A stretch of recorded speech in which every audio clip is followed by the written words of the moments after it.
Hello. Okay, so today I want to talk about two forms of manifestation that I have had happen in my life. Two forms that I can easily identify. One story is pretty short and sweet, and the other is very long, much more complicated, and I think an example of the real type of manifestation that we should be putting our efforts towards in this life, because beyond that, manifestation can be sometimes trivial, a little too complicated, and we do it already naturally.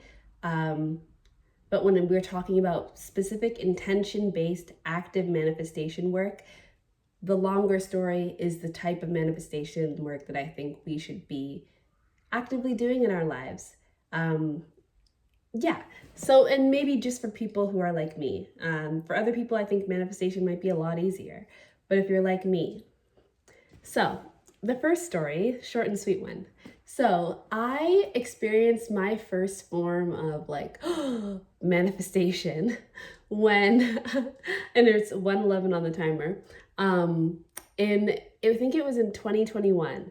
I was beginning my spiritual journey, um, and I was experimenting. I found this, like, manifest very quickly video on YouTube, the typical ones you come across. And it was this method of three days, for 3 days, write down the sentence that encapsulates whatever you want to manifest 33 times for 3 days. So I had this job that I really wanted to get. And I wanted to get this job because I thought it was really cool. And I already had this other job lined up, and I was like, I can do both. I'm going to go ahead and, try for this because it was a really exciting time. I wanted this job, I wanted to experiment. So I decided to try this method. And I think the sentence that I wrote out was something like, I'm working at, or I'm so grateful that I'm working at, blah, blah, blah, doing whatever the position was. And I did it for the first day. And I think on the second day, I got like an interview, and then that same day, I got like an acceptance letter. And I was blown away. And I absolutely attributed it to the method that I had done. Whether it was just good luck or a coincidence or whatever you believe in, I decided that it was the manifestation, and I was so happy. And I did the rest of the days just to secure it and make sure it happened. But that was my first moment of ever being like, oh, I've manifested something.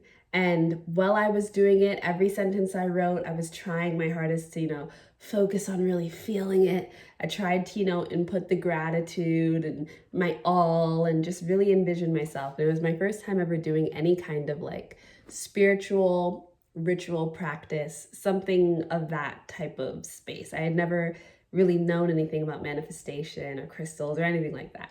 I was just getting into that world. So it was very exciting. And that job ended up being, it was interesting because that job was also in alignment with a career path that I had thought I might want since I was a teenager. It was in the publishing field. It was in the magazine world, which I had already been working within at my university. I was an English major, so it made sense, and it was like a Black girl focused magazine. It was really cool. So I was like, this is awesome. That job ended up being just a summer job. It was very short term. It lasted for 3 months. And it was not half as enjoyable as I hoped for it to be. It came with a lot of hurdles because the boss wasn't very open minded. And it just didn't end up providing me with a whole lot of substance and experience. And I think the best part about that job is that I was reconnected with another fellow English major classmate that I had. And it was nice to work alongside her. But for the most part, that job was kind of it just felt like a burden a little bit. And so I think that's interesting because I think how easy it was to get the job and how easy it was to manifest the job. And whether you want to attribute it to the manifestation, but how easy it was, how fast it was, how sudden it was. I wasn't dreaming about this job for years, though it was in a field that I had been thinking about myself about within for years. it wasn't attached to a whole lot. If I didn't get the job, it wasn't going to crush my soul. All of that happening so quickly, I think, was also a reflection of what the experience of the manifestation was. Super short, sweet, not a whole lot of effort, not a whole lot of work, but also not a whole lot of gain. It didn't change my life. It gave me information, but not a lot, not enough to be able to make big decisions off of. And the other job that I'd applied for that I didn't do any type of ritual around, I don't think, was a lot more impactful. So that's my first story. Now I'm going to tell you this next story. So the next time that I have realized the manifestation is one that I'm living in right now. And it is, I would say, the very first time I have ever had a true, legitimate dream come true. Something I have been wanting for years, in like the physical words and the physical idea, something I've been wanting for years. And even beyond that, something that has truly always been a desire of mine, and also just a very human goal, for like my lifetime, has come true recently. This is a manifestation that before I even started asking the universe for it and really thinking about it and really hoping for it and really trying to find a way to bring it into my life, this was a manifestation that was beginning long before I began doing the work. So one quality of, I think, the best kinds of manifestations are ones that go beyond your vision. They go beyond your awareness. They're things that were already within the plan. They're things that were already truly meant for you and truly meant to happen because there's evidence of it needing to exist before you knew it needed to exist. So, right now I'm living in South Korea and I'm teaching English. To be able to live in South Korea and teach English, I'm pretty sure, but maybe I'm wrong about this, but I'm pretty sure you need a degree. Or at least that's the mindset that I had when I was applying for this. So I needed my degree. You need a degree, you need a certain certification, and then it's a bunch of work that you have to do to get the visa and everything like that. And you've got to like kids and have a passion for teaching, for sharing knowledge, for being in a new environment, all of these things. But the big thing for me is the degree. You need this degree from university, from a 4-year college, something like that. You might be able to get it in other ways. I'm not exactly sure, but with the path I was on, I needed my degree. Now, when I decided to go to university, I had no idea about teaching abroad, and that was not something that was within my mind. It's never been a dream of mine. I've never thought about that. When I was a child, one of my very first dream jobs was to be a teacher. And it's always kind of lingered around my mind, but as I grew up, it was not something I held on to. When I went to university for English, I wasn't going with English thinking that I would become a teacher. I was going with English thinking I'd become a writer or I'd work in the publishing space. So this job that I'm doing right now has nothing to do really with any awareness that I had previous to basically September when I applied for this job. But I had a friend who had come here to teach like 2 years prior, 2 or 3 years prior, and loved it, had the time of her life, stayed for 2 years, had a great experience. So that is when it became a part of my awareness, and I knew that this was something that people could do. But still, I wasn't thinking about it because it wasn't something I particularly wanted to do. I was more interested in other things, and I just wasn't thinking about it. I also had dropped out of university and I wasn't going, so I was busy doing other things, having other experiences where I was experiencing opportunities that were funded by a government, by the Canadian government, where I would get to travel and live and work in different places. I had an experience like that with this program called, I can't remember, but I'll find the name and I'll share it with you guys because it's a great program. But I had an experience like that prior with this program where it was funded by the government. You could go live in another place for 3 months within Canada and volunteer work. So you weren't being paid, but your housing was paid for, your flight was paid for, your groceries were paid for, your phone bill was paid for. So it was relatively free, somewhat affordable if you could handle, paying for things in advance and then being reimbursed other small things that you'd pay for, everything, nothing's really free, but generally free, but also unpaid. So I'd had an experience with that before. I also was working with kids. I was having a lot of experience working with kids because I was working with community programming. And I had done that the same summer I had done the job that I had manifested. I had another job alongside that was a lot more beneficial to helping me understand what I wanted to do, what kind of work I wanted to do, and really gave me something to step onto, really gave me a ladder. So that job had nothing to do with anything I wanted to do. That was just a job I applied for, I think, because I had someone recommend it to me. Someone that I respected and cared about, I think, sent me the job or was a reference for me or something like that. And that's why I ended up getting that opportunity. It wasn't something I had thought about or particularly worked for with the intention of seeking this out. It wasn't in alignment with any of the dreams that I had had at that time. But it was the most interesting out of the two jobs and took me further and lasted beyond the 3 months. And so, yeah, I went to university, but then I dropped out. I was doing all these experiences, all these jobs. And then at the end of that 3-month experience where I had gotten the chance to experience living somewhere else in Canada, having that be paid for and working, I decided to go back to university and finish out my degree and graduate. By this time, I'm still not thinking about teaching or anything like that. But by this time, I am really, really heavily trying to manifest a reality where I am financially stable and I have my own place to live. It was a huge dream of mine, and it had been a consistent dream for the past 4 or 5 years, and something I had been asking the universe for.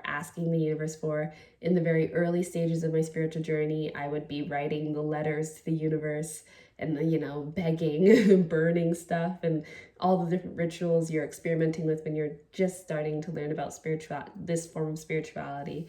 And then as I grew into my spirituality and figured out how I work, I wasn't doing any of that stuff anymore, but it was just something I really wanted. And so I was figuring out ways to try and get it through different programs like the one I ended up doing with the government, through different opportunities, just taking risks, finding jobs, finding ways to live outside of my dad's apartment, which is where I was living, and trying by any means to figure out how to get stable, how to get financially independent, and how to get my own apartment. But it was really, really hard. Not just because of the economy and being a young person, it's going to be hard to, build up financial stability. But I was having trouble finding a job that I could stick with. And the first time I ended up experiencing a job where I was like, oh, I could do this for a while, it was when I had already began to apply for this job that I'm working with now. And it was a job that was only 15 hours a week and paid not a lot. I think paid $200 or $300 a week. More like $200 a week, because every 2 weeks, I think my paycheck was something like $4 something. So not a lot of money, certainly nothing that you can live on your own in a city like Toronto with. And so I always had the awareness that this was a job that I couldn't keep, but it was my first time ever having a job, like an official job that I could stand, that I actually really enjoyed. And it came at the same time that I decided, just kind of suddenly, to apply for this program. It's called the EPIC program. It's the program to teach abroad, and with that you get to live abroad and get your housing paid for and get work experience, and you can save money and you can build up your financial stability, and people do this as a real career. And I just suddenly decided to take it seriously and really consider it as an opportunity. And everything happened really quick once I started doing that. I got my certification, and it was funny because the month that this dream kind of came into, or this plan came into realization for me, was a month that I decided I was doing a no spend month. And it was also the first month that I was starting this new job, which I thought I was going to stay with for at least a year. And I also did not intend on doing this place first, not doing Korea first. I intended on going to Spain first. But I was struggling because I didn't really care to do Korea. It wasn't about the place for me. It was about well, at first it was about the place, and I wanted to go to Spain because I've always wanted to go to Spain. And I've never really ever had a dream of going to Korea, though I think Korea is very cool. It's just, you know how you have places you've always wanted to go? Spain was that place for me. But Spain offered a lot less than Korea offered. And Korea offered pretty much everything I was looking for.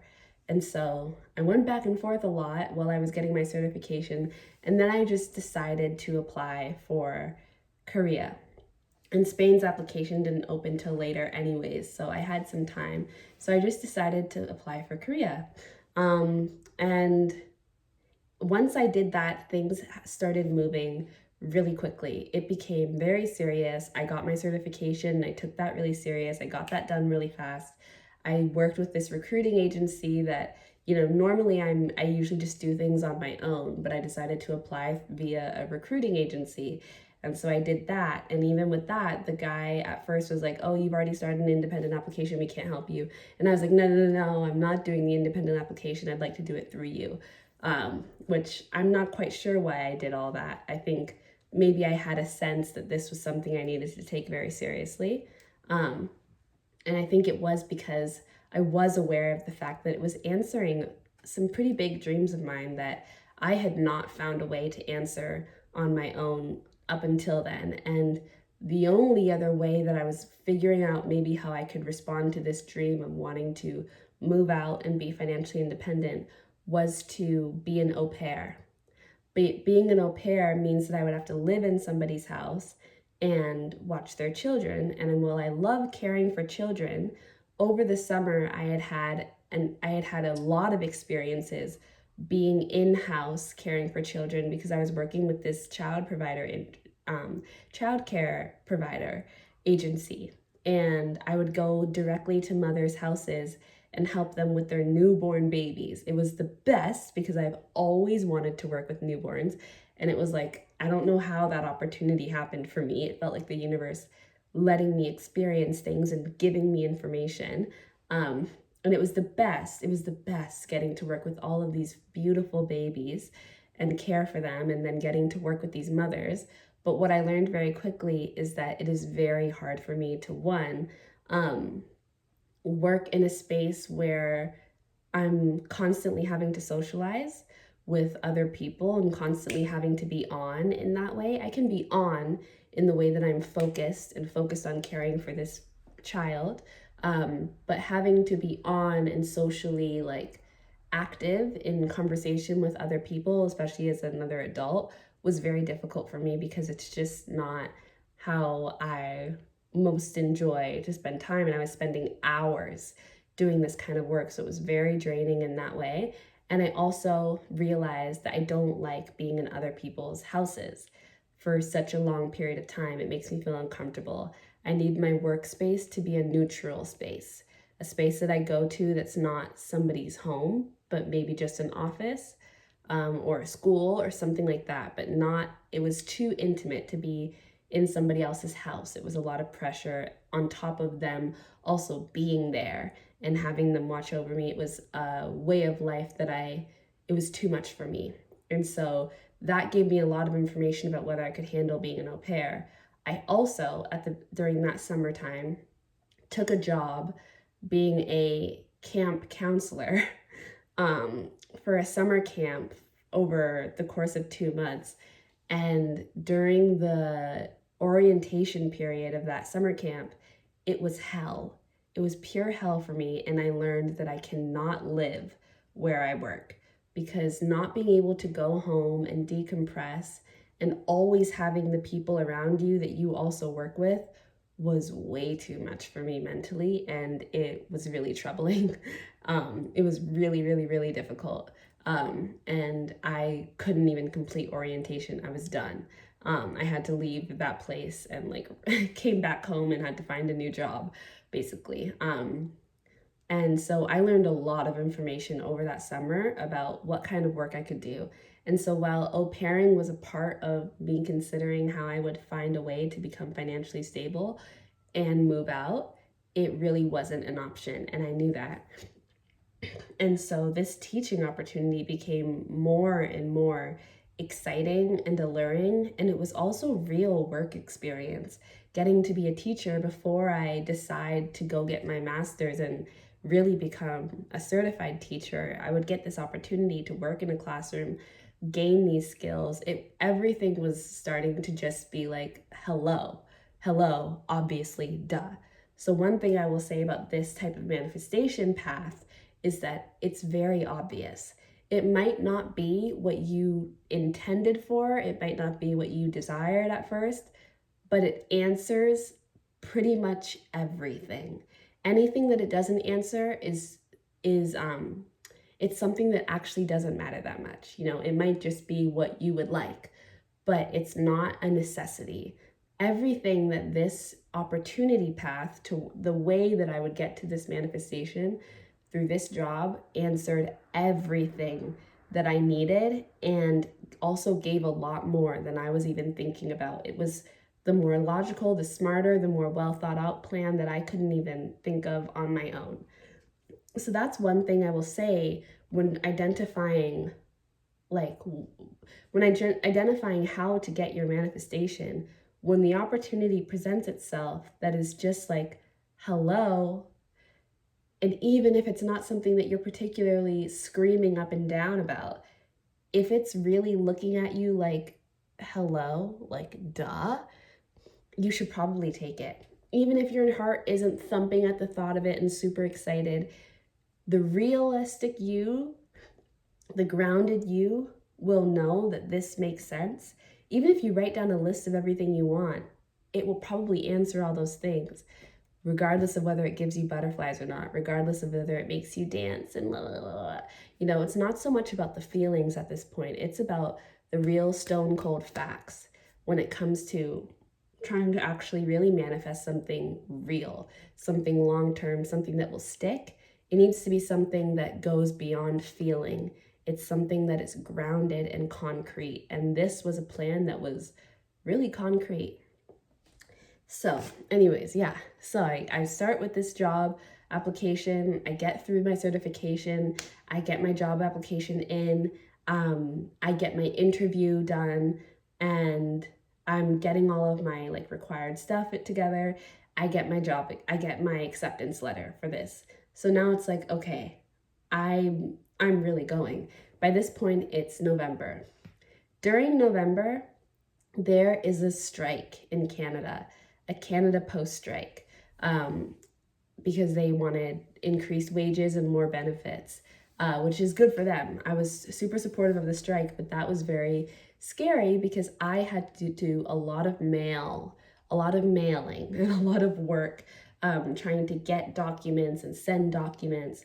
I had to do work getting things notarized, and one of the processes within this application process was getting a police check, and then you have to get that notarized by like the official province head. And for Canada, I didn't know this before, but it's very complicated. It's a very long process to get this done. So I had to go and send it to Ottawa, and then I would have to wait around 3 months. Now, I applied to this job very late. Most people who know about this apply way earlier than I did. I was actually applying pretty much at the end period of what makes sense to apply. I didn't know that because I didn't really know anything. It just came into my awareness, and I realized, oh, I should do this. And I could do it because I had my degree. But I didn't know that it was it was a thing where I should have been starting way earlier. So there were a lot of really scary moments once it became real, where it was also like, oh, this could not work out. And the more I had moments where it was like this could not work out, the more I realized how much this absolutely needed to work out, because this was absolutely an answer.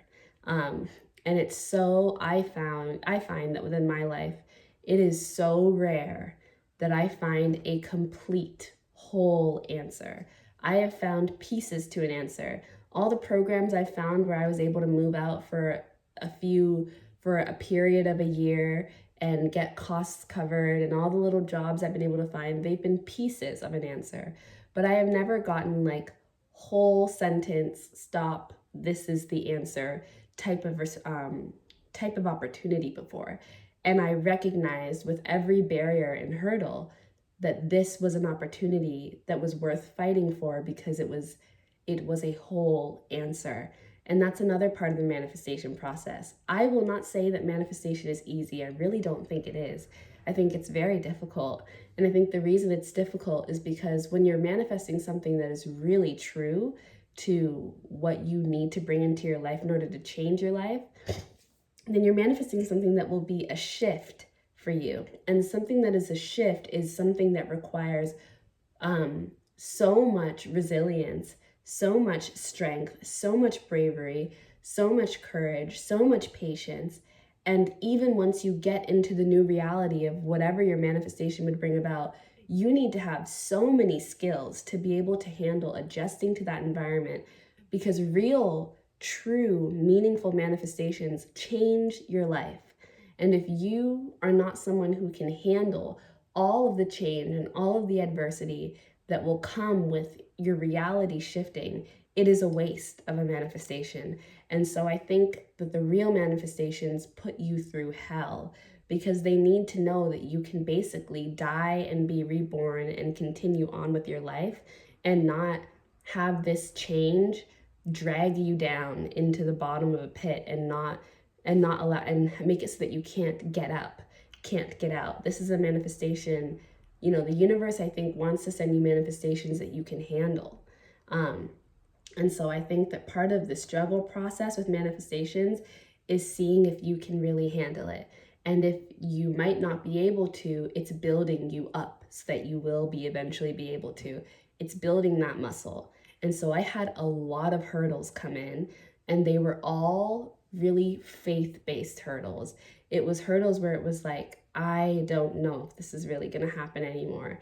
And I both needed to have faith and believe, and I also needed to be somebody who could be direct and who could address problems immediately, not wait for help, but go and seek out help myself and find a solution if no one else was going to give me one.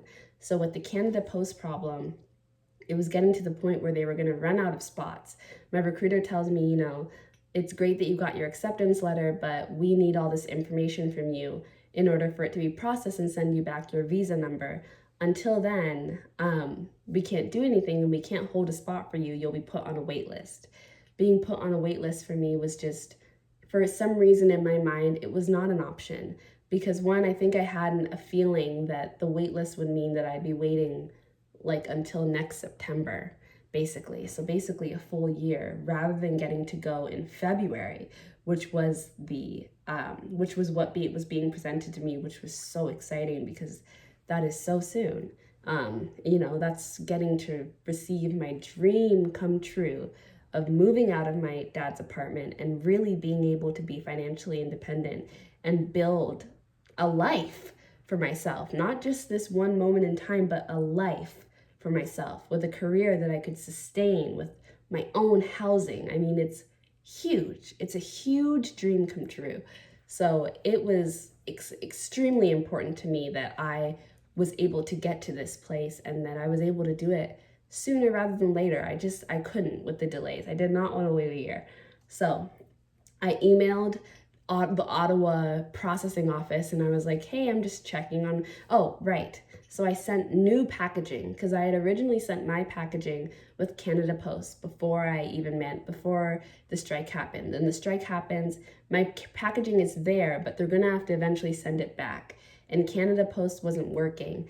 So when they would eventually start working again, they would be so backlogged because, mind you, this is also around Black Friday, Thanksgiving, and Christmas. So people are ordering things and buying things via Canada Post, and all of their orders are building up and it's not being sent anywhere. And so when Canada Post got back to work, they were going to be very busy. And I knew it would take a long time to get my package back. And I knew I had no time to waste. So I go and I do my order via UPS and I send a new package to Ottawa. It's extremely expensive. Buying through UPS versus just like your regular Canada or your regular country mail, I had no idea how expensive it is, but it is a way when the way is canceled. And so I went with the way despite, feeling very scared because I was also making a huge decision to move country, which means I needed to have savings. And with how much money I was having to spend to get things done, despite the barriers, I was going to have like zero savings. But during this time, when I was more focused on just having a job and building up my own independence, I decided to start investing in stocks. And so I had put quite a bit of money away in stocks, around $1,200 in stocks away. And I had stopped putting money away once I realized that I was gonna have to start paying for so much. But by then I already had $1,200 away in stocks. I thought I was gonna be letting that money sit there for years and grow, but little did I know that would end up being a little nest egg for me later on. But anyways, so yeah, I'm paying for all this stuff. It's extremely expensive. I emailed this Canada office thinking, I'm just taking a leap. I wasn't even sure if I was going to get any response, but I'm just letting them know I've sent my new mail package and they're like, okay, thanks. And then I think I was blessed, and I got a worker who just decided to go find my package and send it back to me because it's supposed to take 3 months. I emailed them when my stuff had been there for around a month, maybe even a little bit less than a month. And after going back and forth and solving some communication, because there were also communication things happening all the time, there was confusion, there was blah, blah, blah. And I just had to not freak out and keep pushing through it. And there were all these retrogrades happening during this time period. 1,000 things that, could make you feel like, oh, maybe this isn't meant to happen, but it wasn't a matter of whether this is meant to happen anymore. It was a matter of, am I being told no? Oh, I'm not? Okay, so I'm gonna find a way to make this happen. This is the part of manifestation where it's it's not about whether it's easy or it's hard or whether there's resistance it's not about that. When the manifestation becomes real, when it really means something to you, it's about fighting for it, fighting with your life for it, because you understand the value. You understand what you are about to bring into your reality. It's like birthing a child. When you're manifesting your child, you're not just going to give up because, oh, you had preeclampsia or, oh, you had high blood pressure. You're going to figure out how to make it through that, because it's not something so simple as, trying to manifest the blah, blah, blah. This is something real. This is a real dream come true, a real life changer. You fight for it. That's another way to identify when you're really bringing something into your reality that really means something. It stops becoming about all that woo-woo. Does this feel good? Does this feel like a hell yes? It just becomes about fighting for your life to protect this thing, because in your soul, you understand that this is something that means something for you. And if you give up on this, you are giving up on something that could change your life. And it is so rare within this life that we get opportunities that are easily identifiable life changers. And it's so rare that when we get those opportunities and that we're in the process of them, it's so rare to even get to be in the process of having that come true. It's a miracle every time it happens. And so this was that for me. It's a miracle, and I need to take it very seriously. And I was, because as a working class, low income person living in an economy that's getting scarier and scarier, in a world that is unstable and with no other, identifiable prospects towards stability beyond some soulmate coming in and saving me, Like, this was my way out. So I was taking it very seriously, and I was taking every risk I needed to take and putting myself in, hard pressed financial positions to get there because I knew that this would ultimately pay off. So yeah, so magically this guy ends up being like, okay, well, we're sending your package back to you. Didn't even think my package was processed yet, but I'm so exhilarated.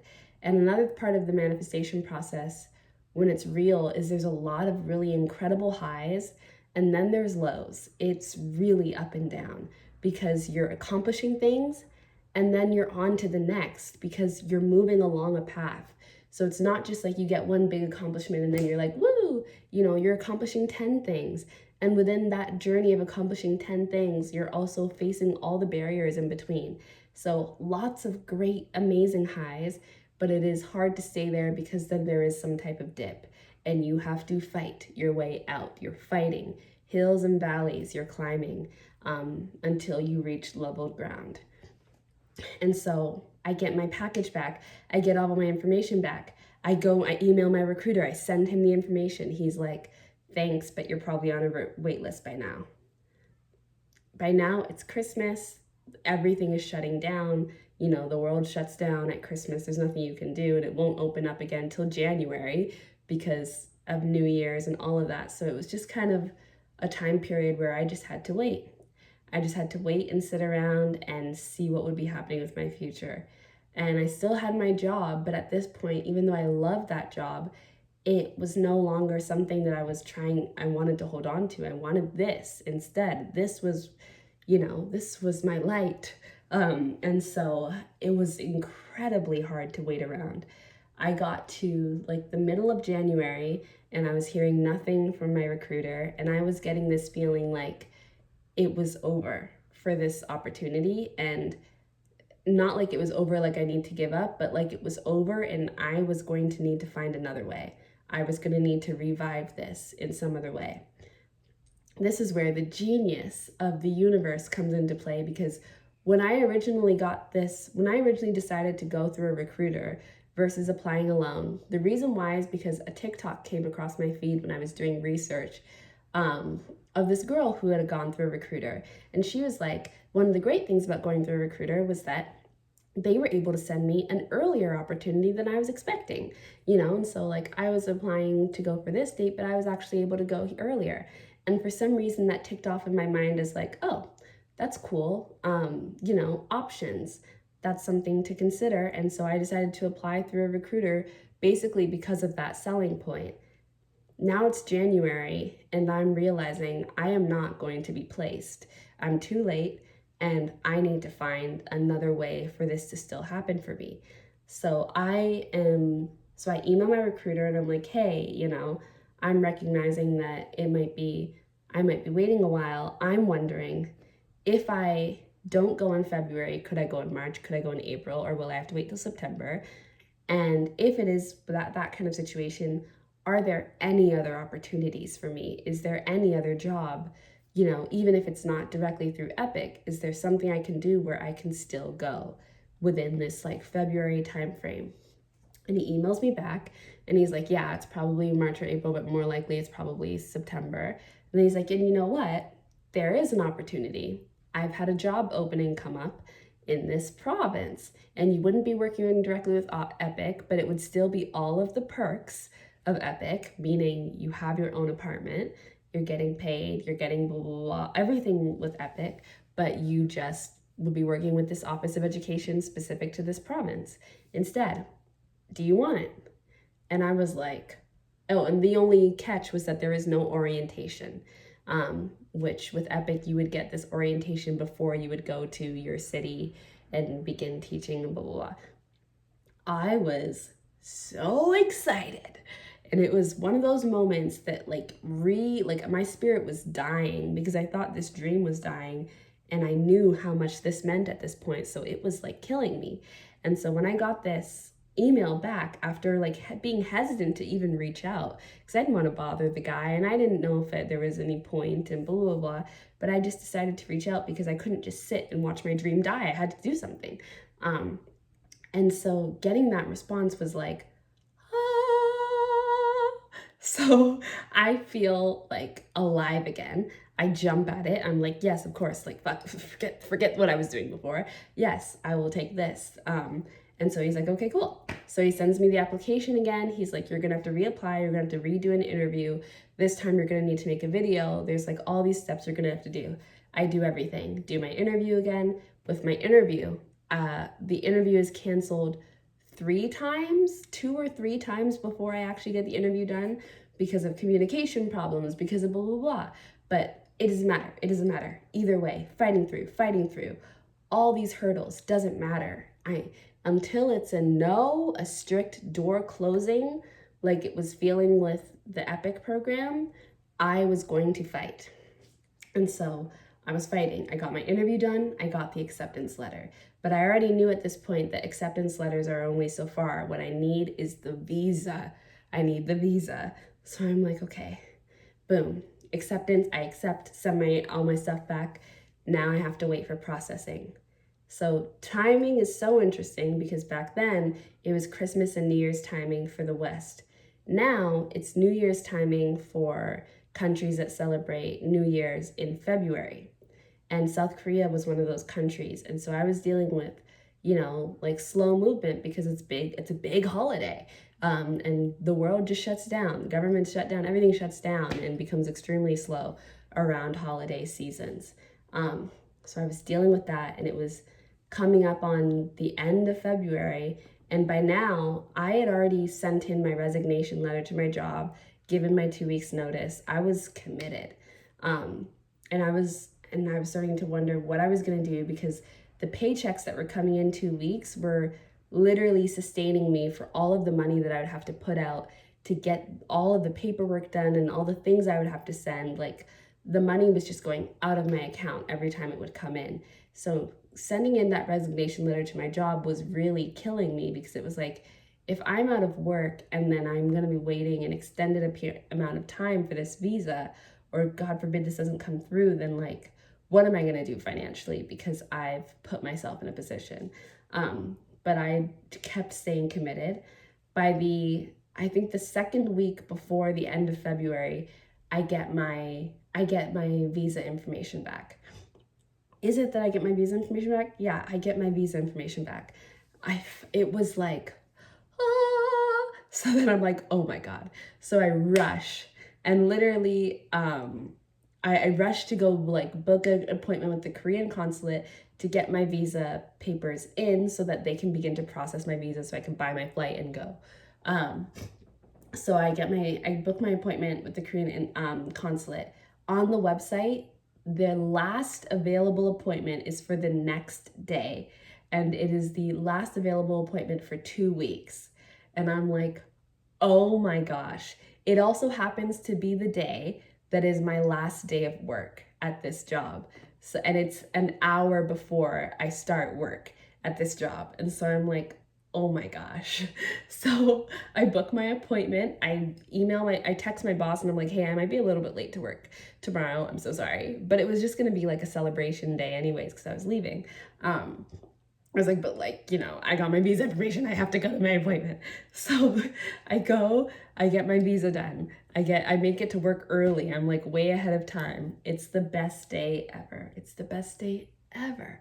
And I had so many moments like that where it was like, this is the best day ever, because it was another step towards the manifestation coming true. And every time I got a yes along the path, it truly felt like the sun had kissed me. It felt like the universe loved me. And I think that's what it's supposed to feel like when you are taking steps towards your dream come true. Every yes is like you are so loved, you are so cared for. Everything means everything.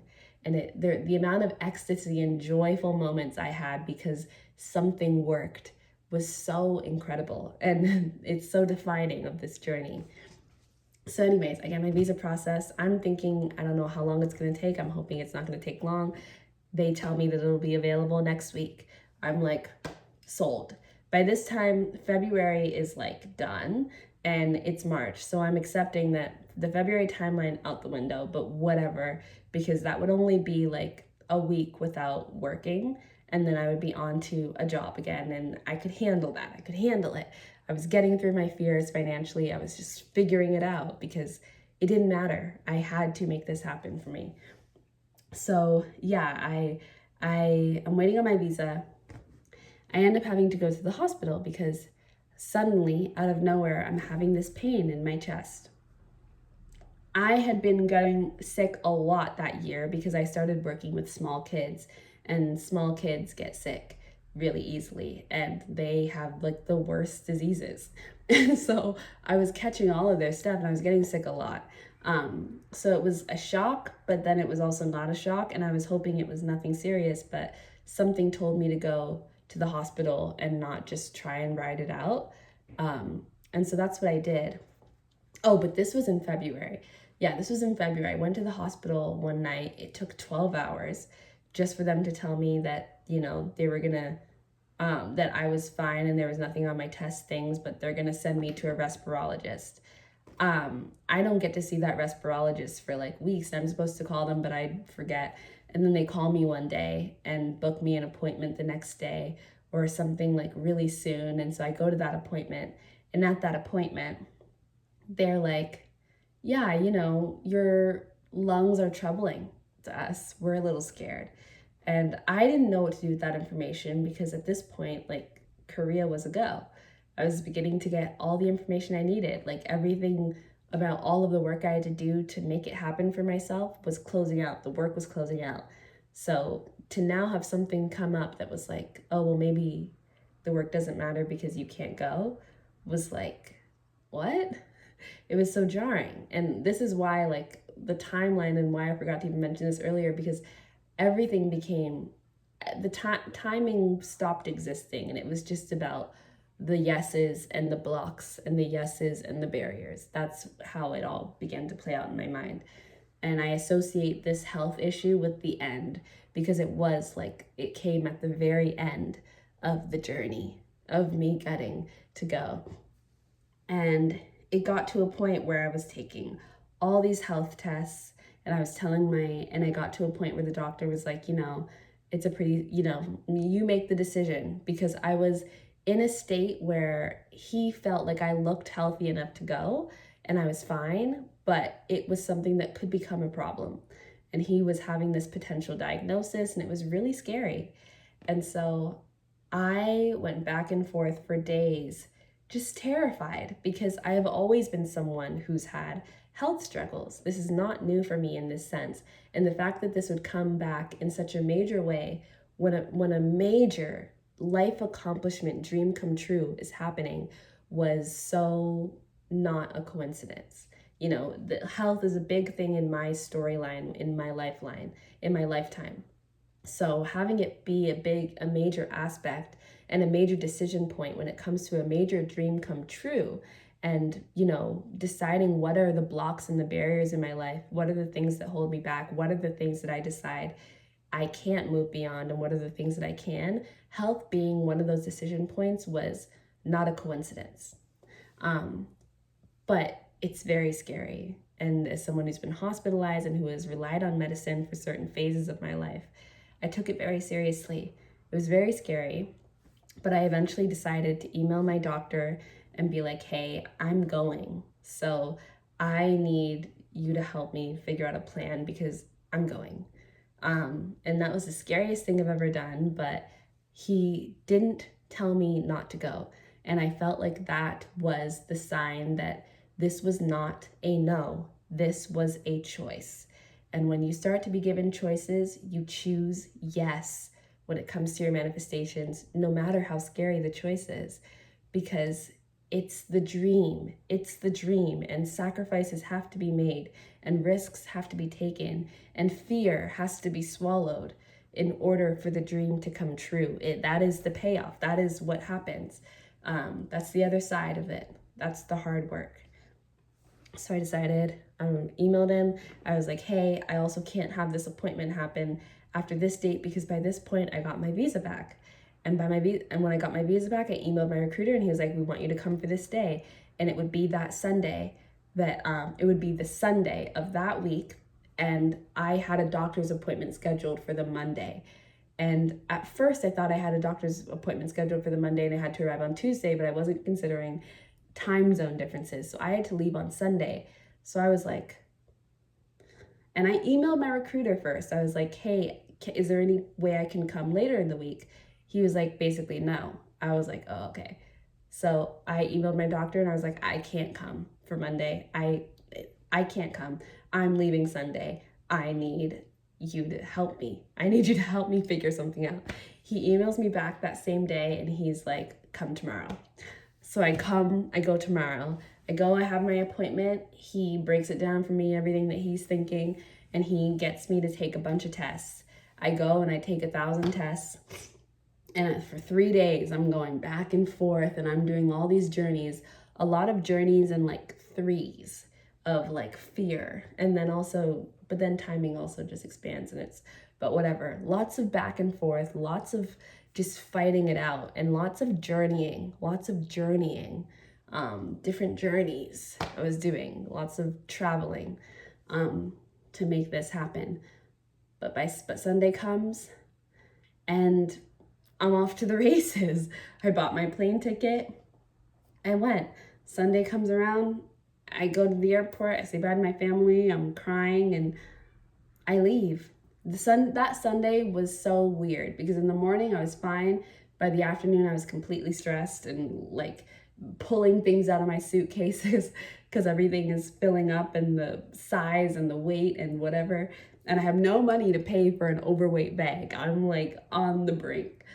And so, yeah, but I go and I'm terrified of flying because at this point I'm coughing a lot and I'm scared about not my health, but I'm scared about being like the cougher on a plane. And so I'm petrified about the flights, the long flights and all these things, but I'm like, whatever, like this is life. I just have to deal with it.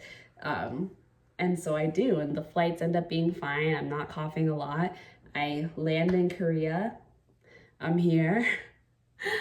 And then I get here. So the dream has come true. The dream is manifested. I'm here. To be here, for everything to really be official, you have to get a few things done. One of the things you have to get done is a medical check. I was scared about the medical check because while I knew I was fine, I knew that my lungs looked scary. And I knew that when they did that x-ray, that could potentially be an issue. And so for a week, I had a time where I was just waiting for that medical check to happen and I was unsure. Then I have the medical check happen and everything's going fine. Then suddenly, and I leave and everything. They do my medical check, they do everything, they do my x-ray. I don't get called in at any point while I'm doing the x-ray and I'm like, okay, so maybe things are fine. Then I leave the hospital, I'm like on my way back home, jolly as a jolly snapper, and then I get a call and they're like, hey, come back because they looked at your lungs and they think you have pneumonia. So I'm like, okay. So I go back and I'm translating because it's a completely different language and I'm trying to figure out what they're trying to tell me. And they're basically like, I realized in that moment this is going to be a process. And I wasn't feeling incredibly sick at that point. I was just feeling a little sick, but not sick. I just had my cough. I had that cough. But that cough was something I've dealt with before and it's gone away before and I felt that I would be okay. So I have that issue. Then I tell my people, I tell my like school and everything and they're like, okay, like we'll monitor. I mean, we'll see. At that point, then the next day I'm sick and I'm sick out of nowhere. And I know that I'm sick because I knew at my school, at another school I was working at, this guy was sneezing the whole day. And I think I've caught whatever he has, but I know it's going to be a problem because I know they're going to connect it to what they saw in my lungs, which I think is completely unconnected. But I'm just like, oh, the timing. And I'm really sick. So I go into my job and I'm like, can I have the day off? I go all the way to work And I get there and I'm struggling. I'm coughing. I'm like runny nose. I'm sick. My throat hurts. I'm sick. Like I've caught something. And they're, of course, worried because the doctors have told them I have this horrible, serious, very serious pneumonia thing going on. And so they're like, you need to go to the hospital. And I don't want to go to the hospital. I just want to go home and rest. And I feel like I'll be fine the next day. But they're like, no, we're going to the hospital. So I get the day off, but then I have to go to the hospital. I go to the hospital and it becomes this whole thing. And by the end of it, there are many stories being floated. One is I will be being hospitalized for 2 weeks. Hospitalized for 2 weeks. I don't have health insurance at this point. I just have my travel insurance, but travel insurance doesn't cover health insurance. Under travel insurance doesn't cover pre-existing conditions. And I wasn't sure whether this was going to count as a pre-existing condition, and I feel like it would. So there was that. Then there was this option of leaving, which just came out of nowhere, but this is so serious. And all of the doctors are looking at my scans and my x-rays and they're like, this is scary. That now there's an idea being floated about me leaving. There's also this idea being floated about this hospital not being reliable, maybe going to another hospital, getting a second opinion. So the next day we go and we get a second opinion on another doctor. I'm holding out to the hope that this doctor will say something different. They look at my x-rays, they're also worried. They're also like, you should probably be hospitalized. But let's have you take this medicine and come back and we'll talk about it on I think it was Saturday. So I have Friday off. Yeah, the second opinion doctor happened the same day as the first doctor hospital extravaganza. So I have Friday off. I wake up Friday morning, the sore throat is gone. All of the cold that I had that Thursday morning when I woke up, gone. So had I felt the way I felt on Friday, I would have never called in sick and I would have never gone to the hospital and done all these things. I felt fine Friday. I had the same cough I always had, but beyond that, felt like normal. So I was elated because I was like, oh, I feel fine. But then I was also like, because now there was this whole thing happening and it was a mirror to what had been happening before I left Canada. And I was now dealing with this, did I make a mistake type of issue, which was terrifying because of how much money I had spent and how much I could not afford to have made a mistake. And so it was terrifying for this entire experience. I go back on Saturday, I say my sore throat is gone, I feel normal, it's just this cough. They're like, your lungs still look horrible. And now I'm at the point where they're like, we want to see your tests from before you left Canada. So I email my doctor, I get my information. I'm somehow not able to get access to the actual x-ray scans. I don't know why, they're just not opening, but I can get my tests, all those thousands of tests that I took. I bring that to the doctor on Saturday. They're like, okay, if you have what your doctor in Canada was saying that you might have, you need to leave because that's a really rare, uncommon disease and we have nothing that we can help you with. So it's that, if you have that, or you need to be hospitalized for 2 weeks, no health insurance, that's going to cost you a lot of money. You need to leave or you need to be hospitalized for 2 weeks. I'm freaking out because I've gone through moments of thinking I was going to be hospitalized to going home with medicine and thinking, okay, I'm just going to take this medicine, things are going to be fine, to thinking maybe I have some space, maybe there's a chance here, maybe we'll just monitor this, to now thinking I have no choice. I'm either going to be hospitalized and spend a lot of money and they were also saying that you're going to be hospitalized, but once we test you and figure out this disease, if you get this disease, then you're going home either way. So basically it was like, you're going home, you're leaving. That was what I was hearing. I had a moment where I looked at my tests again from my doctor, and with this disease that he was thinking I might have, one of the tests came back like with the fungus noted, but the other came back inconclusive. And that was huge. that noticing and that realization was really important for me because it meant that there was a chance that that doctor in Canada was wrong and that everyone could be wrong and that I could actually get better with this medicine that this doctor, the first doctor at the hospital, gave me. So I'm holding out for that. But I'm also breaking down because I've just fought tooth and nail for months to get this opportunity. And now I'm here and now I'm being told that I'm leaving. And I'm barely here. I'm kind of out of my body. And I'm thinking I have no choice also.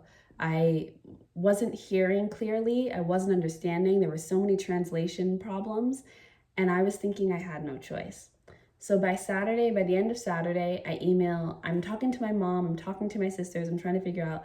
My mom's like, okay, well, if you have no choice, come here to me. Because part of the reason I needed to move out was because my health issues were exacerbated by the apartment that I lived in because there were so many health problems with that apartment because it's an old building and it's a poor building and it just is what it is. Like, poor people aren't taken care of. And not that my family's poor, but we're working class, and working class living situations can be tough. And those buildings aren't always properly managed. And it was one of those buildings. So we had health issues, and I'm already a health sensitive person. And so my health got really bad while living there. So it wasn't really an option to go back. I needed to leave. And yet health was the reason that I might be going back. It was such a strange dynamic to be having to juggle in my mind. But my mom was like, okay, you will come here to where she was. She was living in Dubai. She works there. And then she was like, and then you will go to this ashram. I had found this ashram in 2022, and I went and I lived there for 2 months. This was during the time where I was finding opportunities to live outside of my dad's place and work and live and experiment. But all of these opportunities were unpaid. But one of the opportunities I had found was the ashram, where I could live there for free and volunteer work and eat for free and all of that. Well, it was for $25 a month, which is nothing. So she was like, you'll come here. You'll be here for a few weeks. We'll figure out whatever the hell is happening with your health. And then you'll go to the ashram. At the same time period, I'm also dealing with the real reality of the fact that financially, I'm feeling financially responsible. I have booked my plane ticket via my dad because my credit card wasn't working when I was trying to book my plane ticket. So I had to ask my dad to book it for me, and the flights are reimbursed. But if I leave, my flight's not being reimbursed. So I'm thinking, okay, I would leave my dad hanging by leaving. Also, I am about to be 25 in July. I learned during this whole health debacle while I'm still in Canada that OHIP gets canceled after 25 and you have to start paying for your own stuff. I didn't know that. That's huge for me because I am a huge health person. I'm constantly dealing with my health, constantly have costs related to health. To have that suddenly be on my back is huge. So it was a huge decision for me to leave because I was leaving the opportunity to deal with health things for free while I still had the time. So I was also thinking about that choice that I had just made. I was thinking about my dad, I was thinking about that choice. I was thinking about, if I go to Dubai, what am I doing there for a few weeks? And what cost am I putting on my mom while I'm trying to figure out my health? If I have to get all these tests done when I could go and do that for free in Canada. But if I go back to Canada, I'm going to go back to live at my dad's, and my health is going to get worse because I know for a fact that living there, my health got worse. So I'm like freaking out. And the idea of going to the ashram is also, it's a nice idea, but it's not free. You have to fly to Kelowna, BC, and then you have to stay at a hotel, and then you have to take a $90 bus, and then you have to stay at a hotel, and then you have to take another bus, and then you have to take a ferry. It's very expensive. And I had quit my job, and all of my money had gone into getting here. So every option felt like not an option. But I thought there were no options left. So by the end of Saturday, I'm like, okay, I'm leaving. So I tell my teacher that I work with at my school, and I'm like, okay, I guess I'm leaving. She's like, okay, then I'm like having a breakdown and trying to process what the hell is happening with my life. And I spend Saturday night and Sunday just crying and being a mess and trying to sell myself this idea of going somewhere new and going to Dubai, and maybe in Dubai, I'm building a new narrative, because at this point my world has fallen apart and it's over. So now I need to find a way to still believe in anything, especially my dreams, because I have nothing. And so I begin to cling to this idea that in Dubai, I'm going to meet my soulmate and something's going to happen, because the universe has to make something happen, because this can't be happening to me. So by Sunday, that is the mindset I have. My mind works really quickly and I can sell myself on an idea very fast. So by Sunday, that's where I'm at. Then I start to then my mom calls me on Sunday and she's like, well, yeah, but if you can stay, you should. And I'm like, what do you mean if I can stay, I should? And she's like, well, if you can stay, you should. That brings back into my awareness that for some reason I didn't have, that I have a choice. I didn't realize I had a choice. For that whole period, I thought it was over. No choice. Now she's making me think I have a choice. So then I start to wonder, do I have a choice? So then I'm freaking out, because I'm no longer sold on Korea, because like I said, my mind moves very quickly. I sold myself on Dubai so hard that now I'm like, but Dubai, but my soulmate, blah, blah, blah. So I'm super resistant to her saying this to me, but I'm also in there, thank God, something is ticking that's like, well, no, but listen, even as resistant as I am, because I'm so hurt and I'm so devastated and I'm so disappointed that I'm clinging to some delusion and forget, whatever this is. But something in there is still working. And so it's like, no, okay, like this is, yes, I know this is a lot, but listen to what she's saying and investigate. So I message my boss and I'm like, so, can I stay and can I see? And she's like, oh, well, yeah, you can. So and by this point, I've packed my bags. That's how serious it is. I packed my suitcases. I had unpacked, I was creating a life for myself. I packed all my stuff up. I thought I was leaving. I made a pile of things I was going to leave behind. I was angry at myself for how much I had packed, because I was like, oh, this is the thing you always hate when you have to leave. I was leaving. So that was so jarring. But it was also like, okay. And then I had to deal with the fact that in my mind, I had already moved on, so much so that I was starting to feel annoyed and resentful of the idea of having to stay, because I was beginning to move on from this dream, because I thought this dream was dead. And it was so painful that I was completely in a different world. So I have this experience overnight where I'm freaking out. And I wake up in the morning and I'm like, no, I can't stay. I have to leave. And I message my boss and I'm like, I can't stay. My health, my blah, blah, blah. I'm paranoid about my health. I'm fearful that I'm going to kill myself because I'm not being responsible about my health. And I'm like, I need to go. And so she's like, okay, I understand. Then I have that morning where I'm living like I'm leaving and, blah, blah, blah. And then sometime around like noon, I wake up, and I really wake up. Like I really wake up again. And it's like I'm back to the version of myself where I was fighting tooth and nail for this dream. And I'm like, what are you doing? You've just been presented with a chance to stay in the dream that you fought so hard to get into. What's happening right now? And I freak out. And I like rush off the phone call with my sisters, and I message my boss and I'm like, I'm so sorry, but I would like to stay. I would like to stay. Have you already told the school that I'm leaving? Because I would like to stay. And she's like, I've already told the school that you're leaving. And I'm like, well, no, I'm staying. And she's like, are you sure? Because at this point, I've gone back and forth 4 times. I made the decision to leave.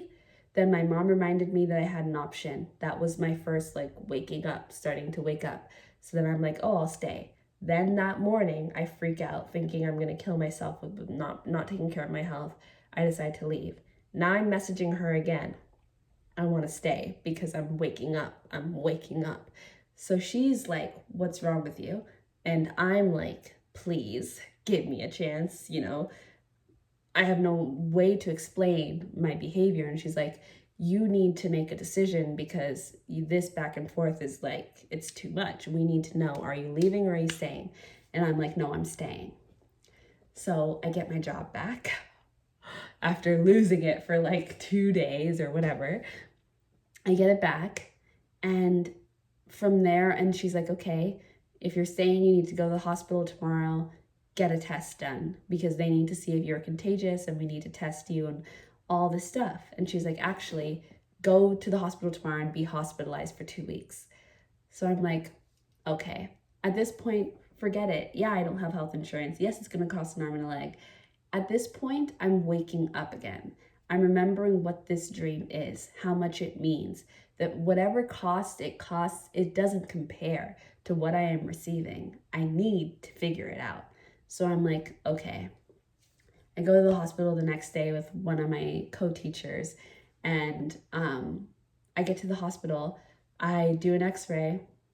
The doctor says I'm healing. The doctor says I don't need to go to the hospital, be hospitalized for 2 weeks. He renews my prescription. They give me a test to get done to see if I'm contagious. And I'm on to the races. My teacher tells me I can't come back to work until the test results are back. I say, okay.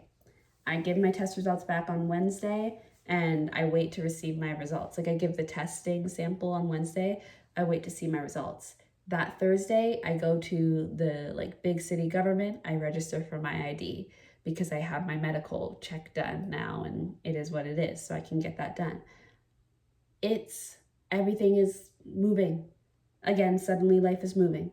Now, right now, it's, what day is it? So then, yeah, I have Friday. Mind you, this past week also, while all this is happening, I'm having this sudden creative idea for my YouTube channel because I'm home alone and I guess I have time to think, and I suddenly have all these ideas and I decide I'm going to start filming for this YouTube channel called Maytree Wisdom, and I'm going to start doing this work. I don't know. I'm just going to start doing this. I develop a whole idea. I start to do all this work. This is happening alongside this whole health debacle, this whole back and forth. Am I staying? Am I going? Now I'm staying. Blah, blah, blah, blah, blah, blah. Like my mind it's crazy. I can't understand time at this point. I just know the yeses from the blocks. But yeah, so I'm surviving. Now I'm dreading today because today I would go back to the hospital by myself, no translator, and get my results for my tests. I'm not even sure if they're ready yet, but I'm also feeling very scared because at this point I haven't been able to get paid, and I need to get paid because money's running super low because I was taking a bunch of x-rays, all these scans, all these tests, paying for all these prescriptions out of pocket with no insurance, and it's adding up. So I've spent a lot of money and I'm just like, oh, I need to get back to work because I need to, and I'm running out of sick days that I've had to take because of this whole process. And so I need to start making money again. I need life to start rolling again. So I'm dreading going to the hospital today to get my results. I'm scared. I'm scared about translation. I'm scared about everything. I go, I get another x-ray done. The doctor says I'm continuing to improve. He gives me more medicine. I ask him, am I contagious? He says no. I ask him for a letter from my school to tell them that I'm not contagious so I can go back to work. He gives me my letter. I go to the place, I go pay, I go and get my new prescription for my medicine, and now I'm at home. And I can't, this journey has been insane.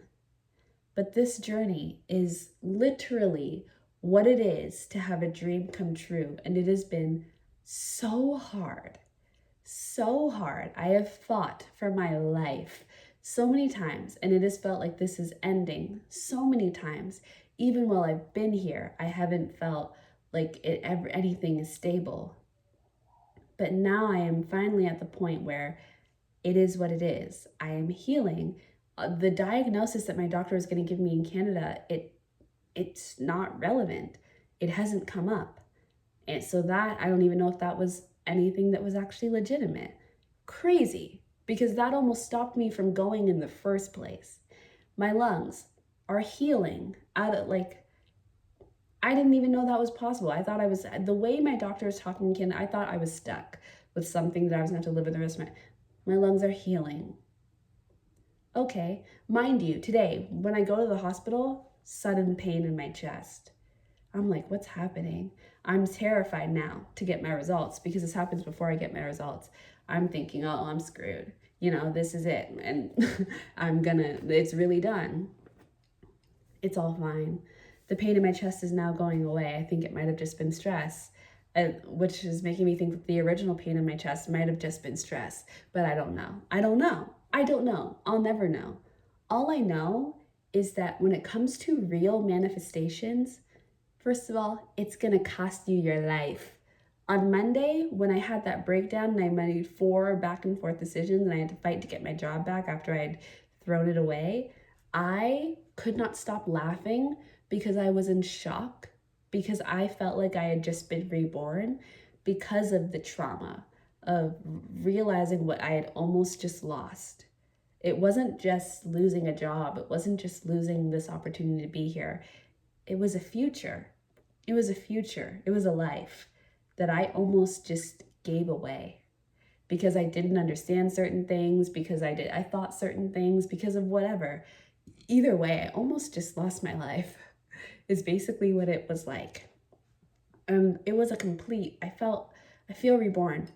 And since then, I've had all these things be happening, but things have only continued to become more okay.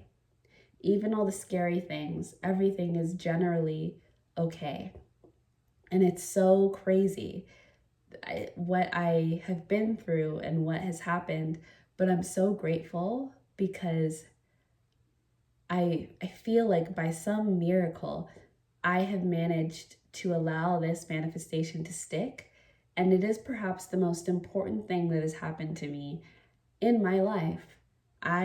There was no other clear way. And I'm sure, you always find another way, but this is the way that the universe had brought to me to make a real change in my life.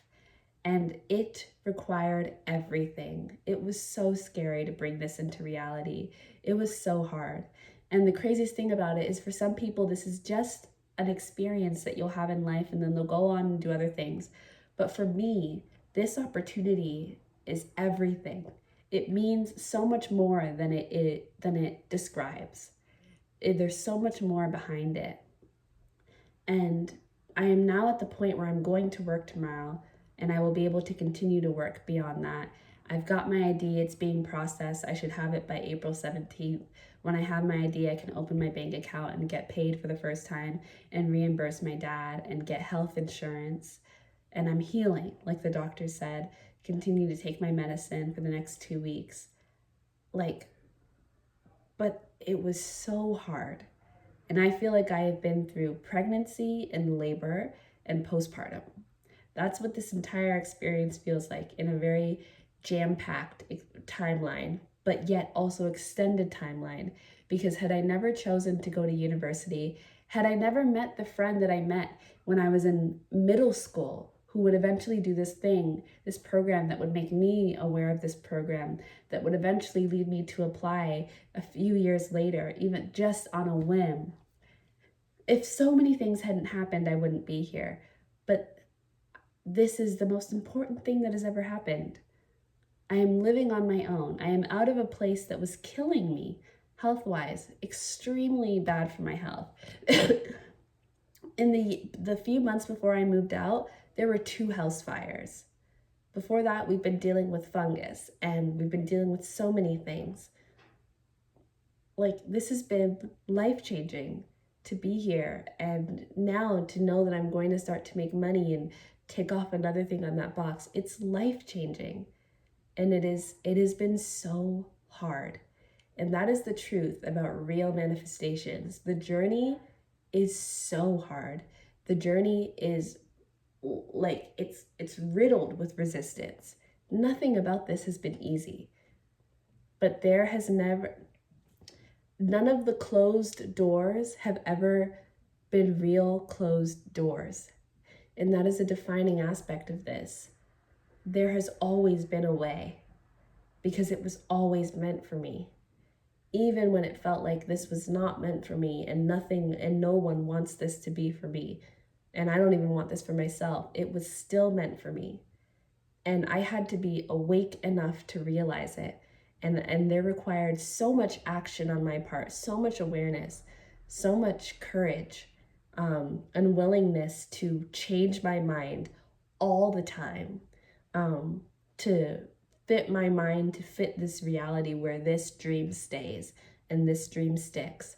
But I'm so grateful that over the years, I have done so much work to lead me to the point where I could handle the battle that I've just been through. And not even the one that's just been this past week, but the one that's been this entire journey. And even the journey of going back to university after dropping out, even the journey that led me to drop out, everything. I'm so grateful because this has changed my life. And I wanted to tell this story to you guys because, I think this is my first time ever manifesting something really real and ever manifesting a real dream come true. And the process was crazy. And I want that to be shared so that you know that, when it comes to real manifestation work, it's not cookies and rainbows, but it's not meant to be. And just because it's incredibly hard and it pushes at you and it pushes at you and it pushes at you, doesn't mean it's not meant to be. A lot of it is just training and muscle work, and it's annoying and it's so frustrating, but it's worth it because you're gonna need the strength.